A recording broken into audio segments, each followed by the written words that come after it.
열린교회 성도 여러분 안녕하세요. 4월 4일 매일 성경 묵상 함께 하겠습니다. 오늘 묵상할 말씀은 신명기서 21장 1절에서 23절의 말씀입니다. 함께 읽겠습니다. 내 하나님 여호와께서 내게 주어 차지하게 하신 땅에서 피살된 시체가 들에 엎드려진 것을 발견하고 그 쳐 죽인 자가 누구인지 알지 못하거든. 너희의 장로들과 재판장들은 나가서 그 피살된 곳의 사방에 있는 성읍의 원근을 잴 것이요. 그 피살된 곳에서 가장 가까운 성읍의 장로들이 그 성읍에서 아직 부리지 아니하고 멍에를 매지 아니한 암송아지를 취하여 그 성읍의 장로들이 물이 항상 흐르고 갈지도 않고 씨를 뿌린 일도 없는 골짜기로 그 송아지를 끌고 가서 그 골짜기에서 그 송아지의 목을 꺾을 것이요. 레위 자손 제사장들도 그리로 갈지니 그들은 내 하나님 여호와께서 택하사 자기를 섬기게 하시며 또 여호와의 이름으로 축복하게 하신 자라. 모든 소송과 모든 투쟁이 그들의 말대로 판결될 것이니라.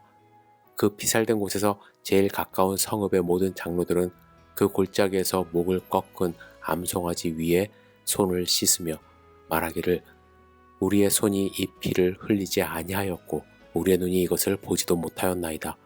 여호와께서 주께서 속량하신 주의 백성 이스라엘을 사하시고 무죄한 피를 주의 백성 이스라엘 중에 머물러 두지 마옵소서 하면 그 피 흘린 죄가 사함을 받으리니 너는 이와 같이 여호와께서 보시기에 정직한 일을 행하여 무죄한 자의 피를 흘린 죄를 너희 중에서 제할지니라.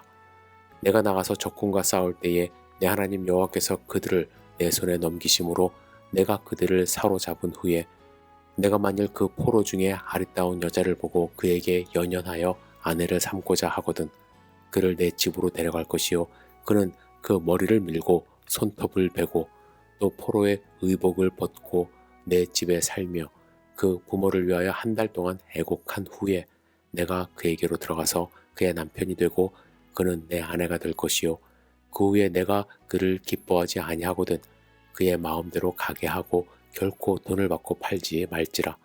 내가 그를 욕보였은즉 종으로 여기지 말지니라. 어떤 사람이 두 아내를 두었는데 하나는 사랑을 받고 하나는 미움을 받다가 그 사랑을 받는 자와 미움을 받는 자가 둘 다 아들을 낳았다 하자. 그 미움을 받는 자의 아들이 장자이면 자기의 소유를 그의 아들들에게 기업으로 나누는 날에 그 사랑을 받는 자의 아들을 장자로 삼아 참 장자 곧 미움을 받는 자의 아들보다 앞세우지 말고 반드시 그 미움을 받는 자의 아들을 장자로 인정하여 자기의 소유에서 그에게는 두 몫을 줄 것이니 그는 자기의 기력의 시작이라. 장자의 권리가 그에게 있음이니라. 사람에게 완악하고 패역한 아들이 있어 그의 아버지의 말이나 그 어머니의 말을 순종하지 아니하고 부모가 징계하여도 순종하지 아니하거든 그의 부모가 그를 끌고 성문에 이르러 그 성읍 장로들에게 나아가서 그 성읍 장로들에게 말하기를 우리의 이 자식은 완악하고 패역하여 우리 말을 듣지 아니하고 방탕하며 술에 잠긴 자라 하면 그 성읍의 모든 사람들이 그를 돌로 쳐 죽일지니 이같이 내가 너희 중에서 악을 제하라. 그리하면 온 이스라엘이 듣고 두려워하리라. 사람이 만일 죽을 죄를 범함으로 내가 그를 죽여 나무 위에 달거든 그 시체를 나무 위에 밤새도록 두지 말고 그날에 장사하여 내 하나님 여호와께서 내게 기업으로 주신 땅을 더럽히지 말라. 나무에 달린 자는 하나님께 저주를 받았음이니라. 아멘. 어제 우리가 함께 묵상한 20장의 말씀은 전쟁에 관한 법에 대하여 설명을 하셨습니다. 그리고 오늘 본문은 각종 상황에 대한 규례들을 설명하고 있는데 학자들은 이 규례들을 나름의 방식대로 설명하지만 그 중에서 레이먼드 브라운 교수는 BTS 시리즈 신명기 강해에서 이 규례들은 이스라엘 공동체 내에 비극이 발생했을 때 어떻게 대응하는지에 대한 그 대응 방식을 다루고 있다고 설명을 합니다. 21장에는 서로 다른 비극에 처한 5부류의 사람들이 나옵니다. 1절부터 9절은 피살자에 대한 이야기가 나오고 10절에서 14절은 포로된 여자에 대하여 그리고 15절부터 17절은 불우한 아들에 대하여 그리고 18절에서 21절은 타락한 아들 그리고 22절에서 23절은 처형당한 범인에 대하여 이제 어떻게 다룰 것인지 말씀하고 있습니다. 하나님께서 다섯 부류의 사람들을 어떻게 대하라고 말씀하셨는지 이제 곰곰이 살펴보면 하나님이 어떤 분이신지, 하나님이 공동체에 대하여 어떻게 생각하고 있는지를 알 수 있는데, 오늘은 피살자가 발생했을 때 어떻게 하나님이 다루라고 하셨는지 규례에 대하여 잠시 살펴보고자 합니다. 1절에 보시면 하나님이 이스라엘 백성에게 주신 땅 가나안에서 살인 사건이 발생한 경우를 전제하고 있습니다. 여러분, 살인은 창조주 하나님에 대한 반역입니다. 하나님이 사람을 창조하셨기 때문에 사람의 생명은 하나님의 것이죠. 그래서 하나님은 생명의 주인의 권위로 살인하지 말라는 계명을 우리에게 특별히 주셨습니다. 따라서 타인의 생명을 강제로 빼앗은 살인은 창조주에 대한 반역이라고 할 수가 있습니다. 따라서 살인이 이 약속의 땅 가나안에서 벌어졌다는 것은 보통 문제가 아니에요. 아주 큰 문제입니다. 근데 여기서 더 큰 문제는 뭐냐면 이 살인범이 누구인지 전혀 알 수 없는 경우입니다. 오늘 본문에서 들로 번역된 히브리어 사테는 사람의 손이 닿지 않아 경작되지 않는 들판을 뜻합니다. 사람이 아무도 지나가는 사람이 없는 곳에 사체가 발견된 거예요. 성밖 외진 곳에서 이제 살인 사건이 일어난 경우입니다. 이런 경우 하나님은 장로들과 재판장들이 처리하기를 원하십니다. 장로들은 어떤 사람이냐면 성읍 내에서 존경받는 어른들로서 성읍을 대표하는 대표자들이고요. 재판장들 또한 성읍에서 세운 지도자들입니다. 하나님은 생명을 강탈해간 살인 사건에 대해 이제 백성의 대표들이 나서서 이것을 해결하기를 원하셨습니다. 그래서 그들이 가장 먼저 한 일은 뭐냐면 사체가 발견된 곳으로부터 원근을 재는 거에서 어느 성읍에서 가장 가까운가를 찾아내는 것입니다. 그 성읍에서는 장로들이 부리지도 않고 멍에도 매지 않은 온전한 암송아지를 취하게 하셨습니다. 그리고 의식을 하나님이 하게 하셨어요. 어떤 의식이냐 하면 항상 물이 흐르는 곳에 이제 송아지를 이제 끌고 갑니다. 여기서 항상이라는 단어에 대하여 학자들이 의견이 분분한데, 우기하고 건기가 이스라엘은 뚜렷하지 않습니까? 그래서 항상 물이 흐르는 곳을 찾기가 되게 어려웠을 거예요. 그래서 항상 물이 흐른다라는 의미보다는 우기 때 강력하고 세차게 흐르는 시냇가를 뜻한다고 그들은 생각을 합니다. 여하튼 그곳에서 장로들은 흠없고 온전한 암송아지의 목을 꺾어서 죽였습니다.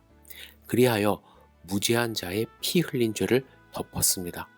그리고 7절에 보면 장로들은 이 죄로부터 이스라엘 공동체가 무고하다는 사실을 증명하는데 초점을 두고 고백을 했습니다. 이 사체가 발견된 곳에서부터 우리 성읍이 가까이 있지만 이 성읍은 이 사람의 죽음에 대하여 무죄합니다 라는 것을 이제 고백하는 거예요. 그리고 하나님의 속량에 근거하여 하나님께 용서를 빈 것입니다. 여기에 나온 속량이라는 단어는 출애굽을 뜻해요. 하나님의 국률로부터 시작됐던 출애굽 구속은 이스라엘 백성의 공로가 아니죠. 하나님의 전적인 은혜라는 거예요. 그래서 하나님의 은혜를 간구하며 하나님의 용서를 구한 것입니다. 여러분, 우리가 하나님께 용서를 빌 수 있는 근거는 무엇입니까? 우리의 의가 아니죠. 하나님 자신이 베푸신 구속, 예수 그리스도의 희생을 근거로 한다라는 것입니다.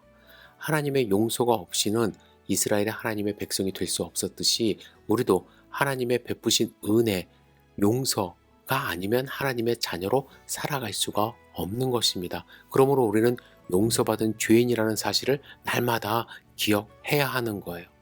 그리고 이 규례, 그들이 행했던 의식은 9절에 이렇게 마무리가 됩니다. 너는 이와 같이 여호와께서 보시기에 정직한 일을 행하여 무죄한 자의 피 흘린 죄를 너희 중에서 제할지니라. 하나님은 그들이 죄를 가지고 살지를 원치 않으셨어요. 죄 씻음을 받기를 원하셨습니다. 이 9절을 세 번역으로 다시 한번 읽어볼게요. 이렇게 해서 당신들은 당신들에게 지워진 살인의 책임을 벗으십시오. 이렇게 하는 것은 주님께서 보시기에 옳은 일입니다. 여러분, 하나님은 어디에 관심이 있으셨나요? 사체가 발견되어서 사람이 어떻게 죽었는지를 밝히는 것도 중요하겠지만 이것보다도 이 사람 때문에 하나님의 백성들이 죄인 취급받는 것을 원치 않으셨다라는 거예요. 하나님의 관심은 징계에 있지 않고 죄를 제하는 데 있다는 것을 우리는 알아야만 합니다. 그것이 하나님 보시기에 정직한 일이라는 거예요. 여기서 정직한으로 번역된 히브리어 야사르는 기뻐하는, 옳은이라는 뜻을 갖고 있습니다. 즉 하나님께서 기뻐하시는 일은 이스라엘 공동체가 하나님의 구속의 은혜를 의지하여 죄를 제하고 공동체의 위기를 해결하는 것이 하나님이 원하시는 일이라는 것입니다. 이처럼 하나님은 공동체가 생명을 살리는 방향으로 나아가는 것을 기뻐하십니다. 오늘 본문에서 우리는 범인을 모르는 살인 사건이 발생했을 때 하나님께서 제시하신 대응책을 살펴보았습니다. 들여버려진 시체를 묻어주는 것, 그걸로 이제 우리는 도리를 다했다라고 생각할 수 있지만 하나님은 그렇게 말씀하시지 않으셨어요. 하나님은 누구보다도 한 생명의 무게를 아셨기 때문에 그 생명조차 가벼이 여기지 말라고 말씀을 하시는 것입니다. 무고한 생명의 죽음 엄중하게 다루셨어요. 성읍 대표인 장로, 재판장, 그리고 하나님의 권위를 지닌 제사장까지 참석해서 이 문제를 해결하게 하셨습니다. 이 또한 징계를 위한 모임이 아니라 우리가 봤듯이 공동체의 부정을 해결하고 다 같이 살리는 방향으로 하나님이 문제 해결을 하기를 원하셨습니다. 이것이 하나님이 우리에게 바라시는 하나님의 뜻임을 우리는 분명히 알아야만 합니다. 여러분, 하나님의 뜻을 발견하시고 하나님의 뜻 가운데서 승리하는 삶 사시기를 주님의 이름으로 축복합니다. 기도하겠습니다. 전능하신 주님, 오늘 하루의 삶을 온전히 주님께 의지하며 드리기를 원합니다. 우리와 동행하여 주시옵소서. 우리와 함께 하심으로 말미암아 우리가 주님의 구속 은혜를 받은 자로서 하나님의 자녀답게 기쁨으로 승리하는 삶 살아갈 수 있도록 주여 인도하여 주시옵소서. 예수님의 이름으로 기도드렸사옵나이다. 아멘.